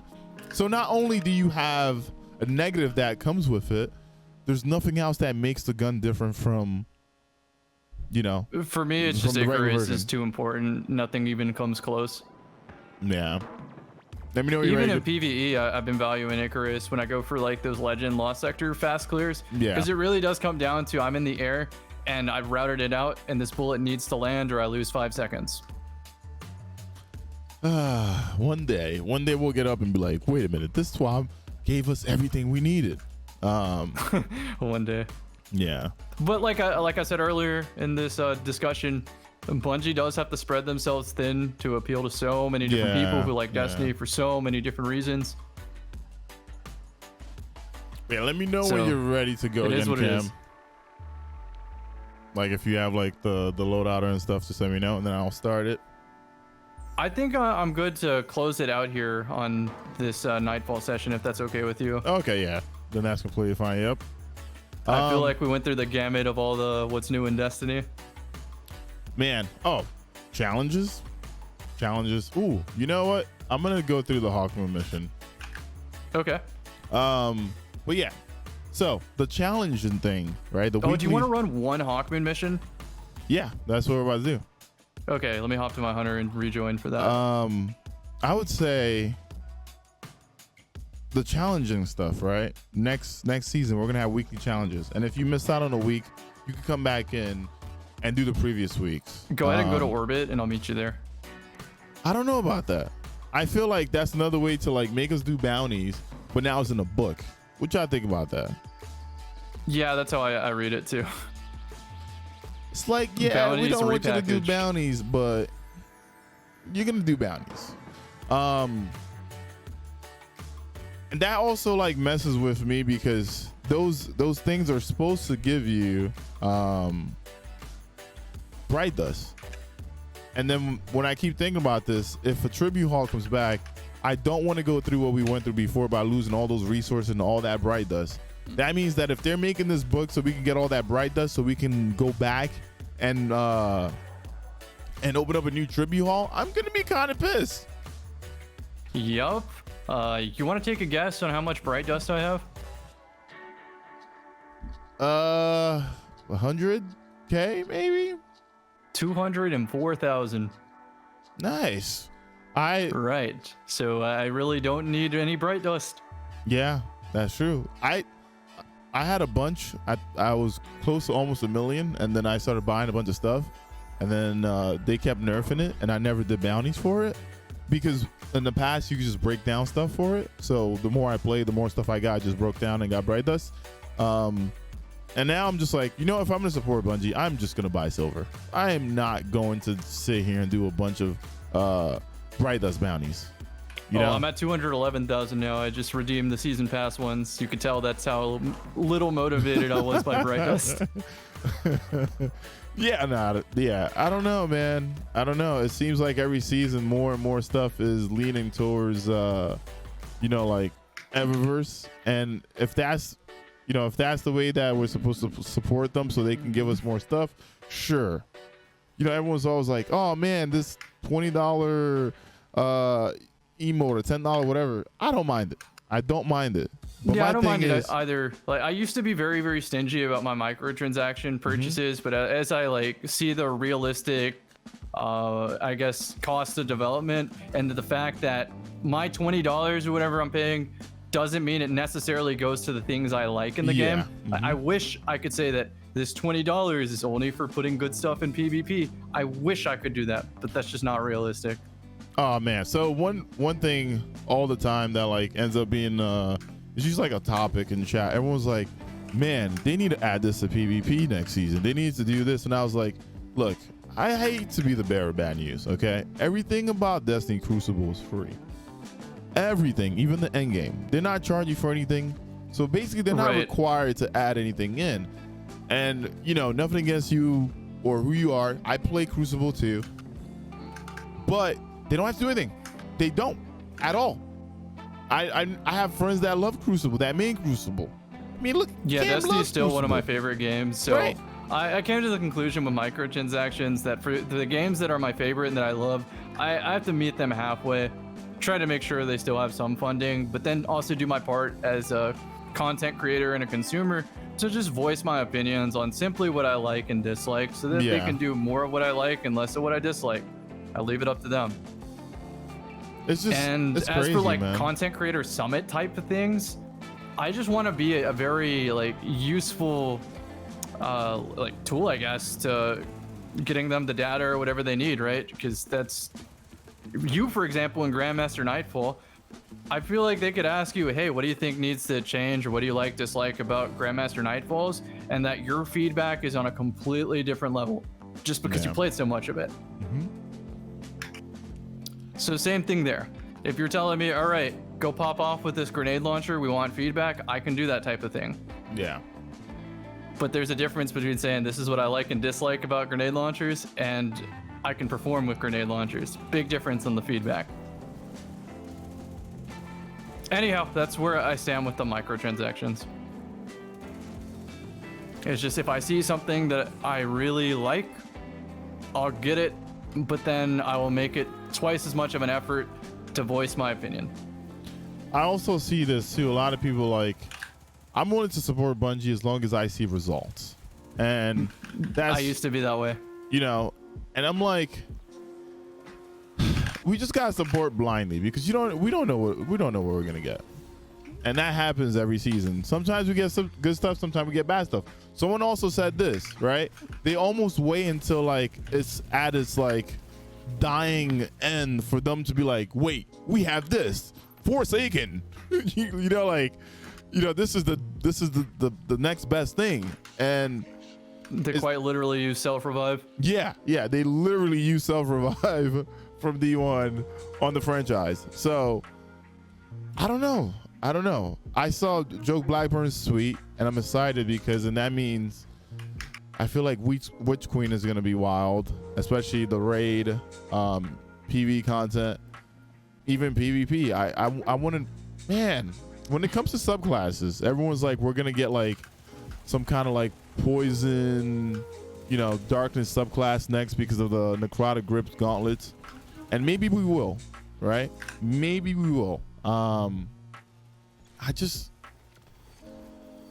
Is that gonna be stasis? I don't know. It's just there's so many like different things that I think about when everyone's like, oh, this is where we're getting next. This is, you know, this is gonna be, because whenever something's new, normally all the things like get nerfed. Yeah. So that means the lifespan of stasis right now is probably what, 3 more seasons? And then the new stuff comes out. Funny how like, on point you are and how much I trust that. Seriously, Cam, right? A lot of things are gonna get overlooked because now, you know, the new darkness subclass is gonna be like so powerful. You know, like, and it's on. I don't know what it is. It happens every time. Forsaken, Chaos Reach, Blade Barrage, all of these things were insane when they came out. You know, yeah, Destiny very, 1, very ridiculous. Hammers.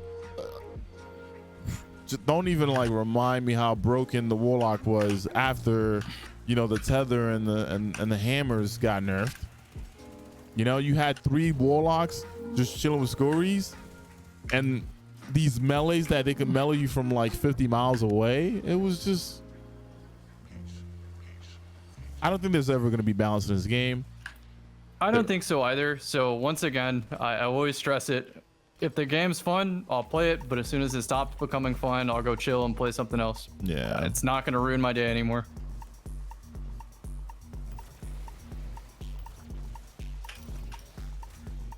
I don't know about everyone else, but like that's where I stand on that. I mean, that's a good stance. Forsaken did bring like the healer Warlock, but that couldn't stand on its own. One-Eyed Mask, like for example, ruined PvP so much for me. I should have just took an extended break. One-Eyed Mask is still pretty like strong right now too. It's good, but it was on a different level.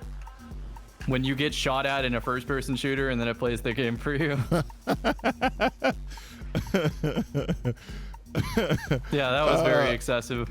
You were like the Punisher, basically. Like, oh, you shot me? All right, cool. I'm on my way. And I felt punished as like someone who had the reaction time to shoot first. The messed when up I was part using too. One-Eyed Mask, though, it was kind of funny. I had to like tone it down. I had to be like, all right, I'm gonna slow down my shooting because if I kill them, they're not gonna land a shot on me. Well, like, here's my thing, right? I remember there were times where I'll throw a grenade somewhere, then all of a sudden I'm like, I'm being marked. I'm like, why am I being marked? Like, I didn't even aim at this person, right? And all of a sudden there's a Titan trying to take you out. And that wasn't fair in a lot of ways. Seeing you through walls, killing you, having extra damage, getting an overshield. So that's about the level that I think will make me just take an extended break from the game. Yeah. Even stasis at its strongest right now isn't that. And I'm not saying I want to see like day 1 Warlock stasis, but it's not the same level of OEM to me. I would say imagine having One-Eyed Mask the way it was, and then you add Behemoth to it right now. No, that would be like, all right, peace, and then I disappear. Oof. Well, good thing we didn't have that. But I feel like there's gonna be exotic at some point in this game. Ooh, death. That's just going to be like overwhelming. Like straight overwhelming. You're gonna be like, oh snap, what the hell's happening? Who created this? I'm just happy that like Aeon's got looked at. I'm excited that Aeon's got looked at. I hope that they're, you know, what they thought, you know, they want them to be. Because there's a lot of exotics in this game. Some might be very situational, and a lot are useless. There's a lot of useless exotics. And I think so too. Aeons but you could like say that now about one. subclasses now that we've seen stasis, because by comparison, stasis does a lot of things better than that whole kit. No, I mean Stasis took over, man. Stasis like came in and took over. Stasis was one of those things. But to me, it made the game more enjoyable. In terms of just day-to-day replayable PvP, I really do feel like it threw a good enough wrench that everything felt fresh and engaging, and it still does for me to an extent. Yeah. It wasn't like OEM where it sort of just decided the gameplay for me. So that, like I said, that's about the strength that makes me want to take a break. So for future updates, that's probably what'll make me peace out. Right now, I still think like obviously Behemoth Super could be looked at, and that would make it more enjoyable. But it's not gonna make me not still play. I still find it fun in the casual modes. I don't know, man. I don't feel like there's any more casual modes, especially with the way that the game is set up. My matchmaking has just sweat lords, whether I want to just relax or not. It's a population thing. I don't play at certain hours because I know it's going to be a bad experience, and not even on the skill level of other players. Primarily on the connection. I don't like playing, especially with sniper rifles so dominant, in a situation where it feels like they're a half second ahead of me at times. I feel like certain people have more than a half second. Oh, I found a hole again. Oh, definitely. I was being pretty generous there. I was saying a half a second. Yeah. There's, I don't know. Not even Gambit is casual anymore. You go in Gambit and it's just like, oh hey. When I say casual, I mean my mindset. I don't really care what other people's mindset are as much. Oh, so I brought this point up last week in the podcast, and I said a lot of people like to throw the word casual around. Someone's like, that's not a bad thing. Yeah. And someone is always like, yeah, I'm a casual gamer. But here's my thing. If you're casual, you're not casually playing, about 6 hours a day Destiny. Casual is like 2 hours like every other day, not caring enough to like maybe log in to get like your XP. That's casual. All right. And then I go to the next medium, which is an average gamer, meaning you know what's going on in the game, you do care, you watch, you do your best to get better at the game, right? And then you have the hardcore, you have the completionists, you have the collectors. But like a lot of people throw the term casual around to as like, oh, I'm casual because I'm not good enough at the game. No. That doesn't count.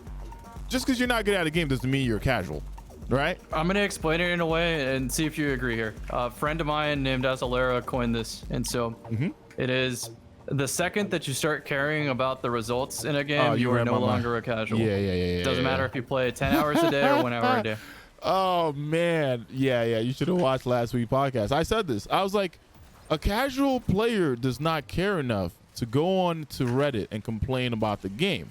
A casual player does not put any kind of energy into anything. My friend Stan is a casual gamer. Stan works a full-time job. He has 3 kids. He shows up in my chat from time to time. He's a childhood friend. And, he'll be like, hey, man, what's going on? Like, what's up in the game? And he might need leveling up a little bit. He might want to do a Nightfall, right? And that might be his thing. But Stan doesn't care whether he gets that gun or no. Stan doesn't care about Recluse. He doesn't care about the Pinnacle Crucible. Stan doesn't even care about doing trials. He'll watch the stream and he'll have fun, right? And he knows what's going on. But he doesn't care enough to be like, man, I need to be the person that gets that gun because this other person has it, right? There's normal, there's casual, there's average, and it goes up. But whenever someone says like, oh, I'm a casual, but I would like to have this, and I'm like, wait a minute. What are you going to do with that? You just told me you were casual, right? So why would you want an endgame weapon if you're not going to use an endgame? Exactly. You're not an endgame player then. And people get like so offended about this. I'm like, they shouldn't. Why should you have this? So like I was alluding to, man, it's a mindset kind of thing. If I'm playing the casual mode with the casual mindset, I really don't care about the results. So unlike, let's say, trials, where I do care about the results and do play to win. But I try not to play to win at the expense of it feeling like a first-person shooter. That's where I draw the line. I don't think that's scrub mentality as much. Yeah, I looked at it, I'm like, okay, if an endgame player puts in about, let's say like 50 to 60 hours or maybe more to get something, and you want that same thing, I don't care if you're a casual, a baby player, what is it like? I forgot the name of it. Like, I think it's just beginner. I don't care if you're a beginner. You have to put the same amount of time as that player. It doesn't matter what level you're on. You have to put the same amount of interest and effort into getting the same tool as someone who's an end game. So if you see something and you're like, wait a minute, I want that, and it's tied to a certain effort, then you have to match the same kind of output as others. You know? I totally agree. If you want to go to the NBA, you're not going to be like, oh, let me go to the park and practice with these guys at the park because they're playing for fun. No, you're going to get a trainer. You're going to change up your meal plan. You're going to watch different gameplays and you're going to get better because you want to grind for that input, right? You got it. Here's the thing. To get to your output, you have to input. You have to put in the same energy for what you're going after. So like, people always get mad at me for saying this. Some guy said I'm the reason why the Trials game mode is dead because I feel like the best of the best are playing Trials to go flawless. No, I'm not the reason why the game mode is dead.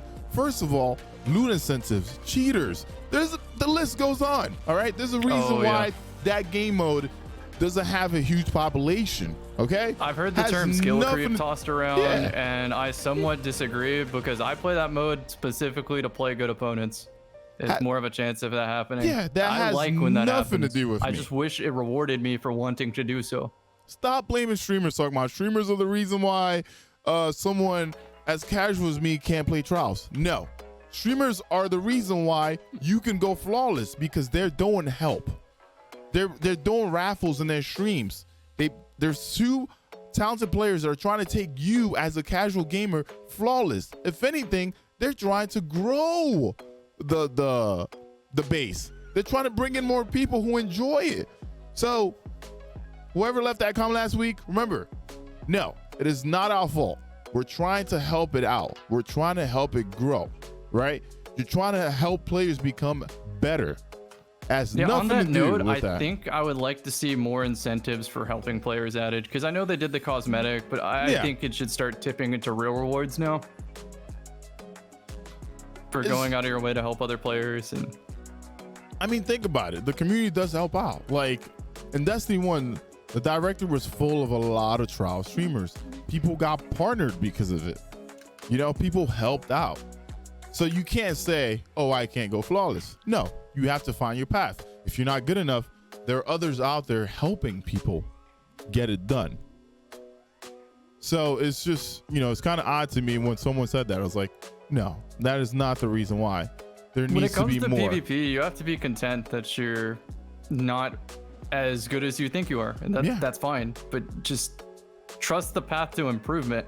Don't worry about the day-to-day results as much as just, did you practice well? Not, did you win every game? Especially when, like, I mean, I've been doing trials for, like, the fall time and stuff. It's been sweaty lately, right? It's been really sweaty. And, yeah, you know. I'm going to say something here, man. Not even cheaters go flawless these days. So it's, if you as a good player have a bad day, that's fine. Even cheaters have days where they don't go flawless. That's hilarious. Now it's like great players carrying a regular player. That third player has to get better.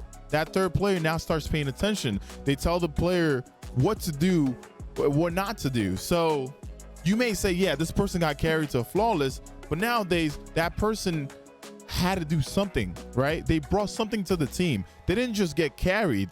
They had to find a way to bring something to the team. It wasn't just like, oh, I went flawless, oh, like how it was in Destiny 1. No, now it's either like you're playing against 3 recovs or 2 guys trying to bring 1 guy flawless. Yeah, I'm very realistic with my friends when I help them out, and realistic about the time commitment too. If they're not willing to practice and play discipline, we're not going flawless. It's not happening. And this isn't saying you're bad. This is saying the people we're playing are cheating or they play it professionally. So if we're not willing to step up to that level, we're not wasting our time.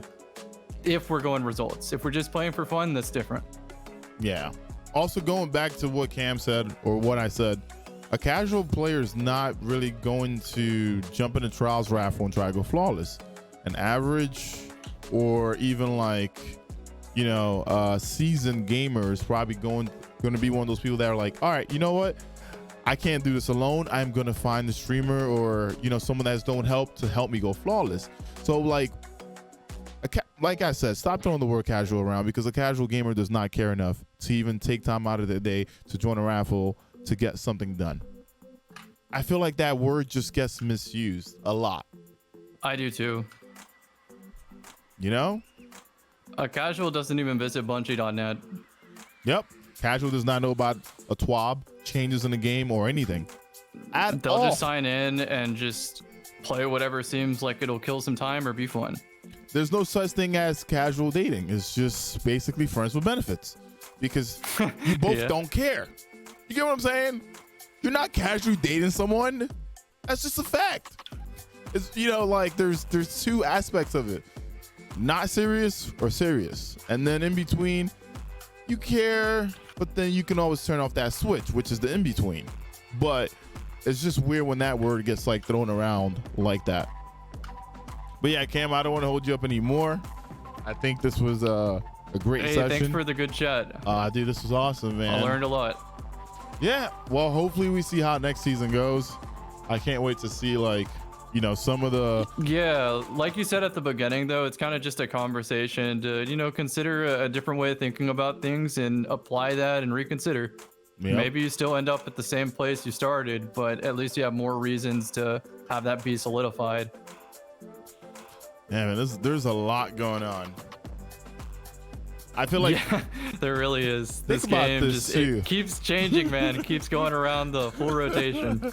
We're getting Transmog next season, and it seems like these changes to mouse and keyboard, we didn't even get to talk about this. It seems like they're gonna make it to where people can't even opt out of crossplay. What do you think about that, actually? I think that's dangerous.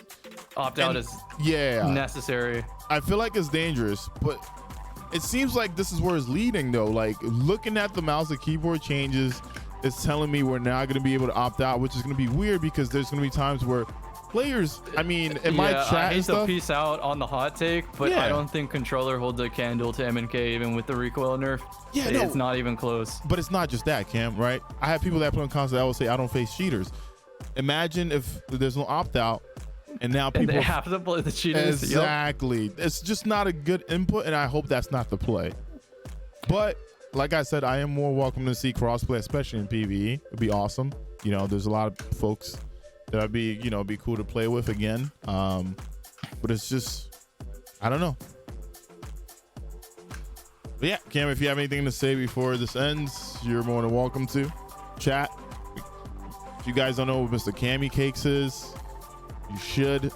We're gonna get his links here in chat, and make sure you subscribe to his YouTube, and also give Mr. Cammy a follow on Twitch. All right.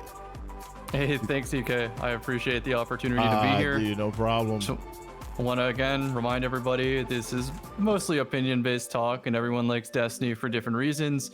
This is still one of my favorite games, but at the end of the day, I have to compromise, so it still goes on, right? Yeah. It probably would have died if it was exactly what I liked back in the day.